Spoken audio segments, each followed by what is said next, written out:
बहुत ही कम चीज़ों के साथ आज हम ऐसा मीठा तैयार करेंगे कि मानो जैसे आप मिठाई खा रहे हो। मुंह में घुल जाने वाला मीठा बड़ी बड़ी मिठाइयों को पीछे छोड़ देगा। बच्चों के लंच बॉक्स में देने के लिए आइडियल रेसिपी है। अस्सलाम वालेकुम माय किचन क्वींस, कैसी हैं आप सब। वेलकम है आपको किरण कोकोलॉजी में। मिठाइयों को पीछे छोड़ देने वाला और मुंह में घुल जाने वाला मीठा आज हम तैयार करेंगे। रेसिपी अच्छी लगे तो चैनल को सब्सक्राइब कर दीजिएगा। आपकी मोहब्बत का बहुत शुक्रिया। तो चलिए फिर जल्दी से रेसिपी स्टार्ट कर लेते हैं। यहाँ पर मैंने लिए हैं जी 4 ब्रेड के स्लाइसेस।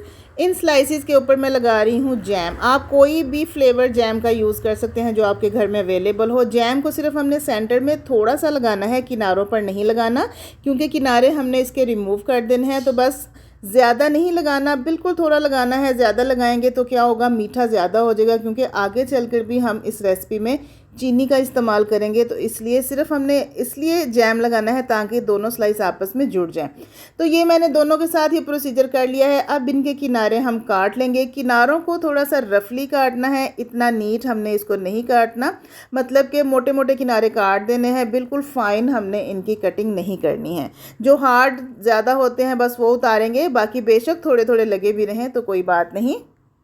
तो किनारे काट लेने के बाद सेंटर में से हम इसको कट कर लेंगे, 2 पार्ट्स में डिवाइड कर लेंगे। तो ये हमारे पास लंबाई की सूरत में, स्ट्रिप्स की सूरत में आ गए हैं, ये देखिए। तो इसी तरह से हम बाकी के जो दूसरा स्लाइस है उसके साथ भी हम ऐसे ही करेंगे। किनारे कट करने के बाद इसको सेंटर में से 2 पार्ट्स कर लेंगे। इनको अब हम साइड पे करते हैं। यहाँ पर मैंने लिया है जी मिल्क पाउडर 2 टेबलस्पून। मैं नीडो का ले रही हूँ, आपने टी वाइटनर या एवरीडे यूज़ नहीं करना। साथ इसमें जाएगा कोकोनट का बुरादा 3 टेबलस्पून, और ये है जी पिसी हुई चीनी। मैं इसमें शामिल करूँगी 1 चम्मच।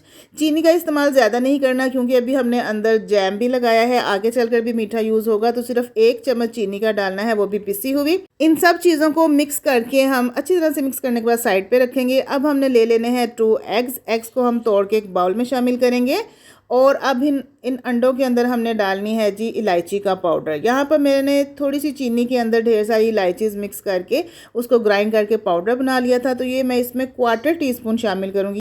इसके बाद इसमें हम डालेंगे पिसी हुई चीनी। चीनी हम डालेंगे 1.5 चम्मच, यानी 1.5 टेबलस्पून। ज़्यादा चीनी इस्तेमाल नहीं करनी।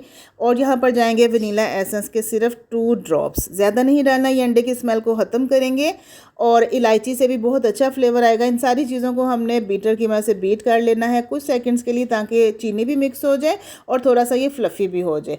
अब हमने लेना है जी आधा कप दूध।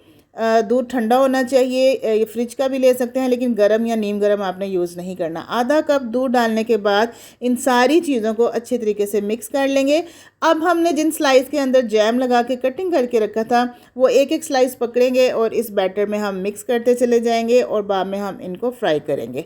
फ्राई करने के लिए हमने जो है ना यहाँ पे थोड़ा सा ऑयल लिया है, तकरीबन आपको नज़र आ रहा है 2 से 3 टेबलस्पून है। बस इसको शैलो फ्राई करना है, हमने इसको डीप फ्राई नहीं करना। यहाँ पर फ्लेम आपने लो कर देनी है, हाई फ्लेम पर नहीं करना, वरना एकदम से ये जल जाएंगे, बहुत डार्क कलर इनके ऊपर आ जाएगा।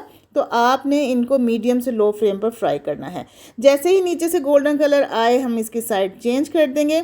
जब तक गोल्डन कलर ना आए आपने इनको बिल्कुल भी फ्लिप नहीं करना, वरना ये सॉफ्ट हो चुके हैं इतने ज़्यादा कि ये टूट भी सकते हैं। तो एहतियात से, सब्र से आपने गोल्डन कलर जब आ जाए इनको फ्लिप कीजिए, और दूसरी साइड से भी आपने गोल्डन कलर आने तक इनको फ्राई करना है। अभी जनाब रेसिपी हमारी यहाँ पर ख़त्म नहीं हुई है, पिक्चर अभी बाकी है मेरे दोस्त। आपने रेसिपी एंड तक देखनी है। इसका बहुत ही स्पेशल जो स्टेप है वो भी रहता है। जब वो स्टेप हम कंप्लीट करेंगे ना, तो आपको ऐसे लगेगा जैसे आप मिठाई खा रहे हैं, खोया खा रहे हैं। इतने मज़े के जो है ना ये टोस्ट बनकर तैयार होते हैं। फ्राई पैन में थोड़ी जगह बच गई थी, तो मैंने एक और स्लाइस डिप करके उसमें रख दिया। तो जो गोल्डन कलर जिन पे आ चुका है उनको हम एक एक करके निकाल लेंगे। तो यहाँ पर इस स्टेज पर आकर अगर आपको रेसिपी ज़रा सी भी अच्छी लग रही है, ज़रा सी भी पसंद आ रही है, तो जल्दी से मेरे चैनल को सब्सक्राइब कर दीजिए, और मेरी वीडियो को लाइक कीजिए, शेयर कीजिए, और एक प्यारा सा कमेंट भी कीजिएगा।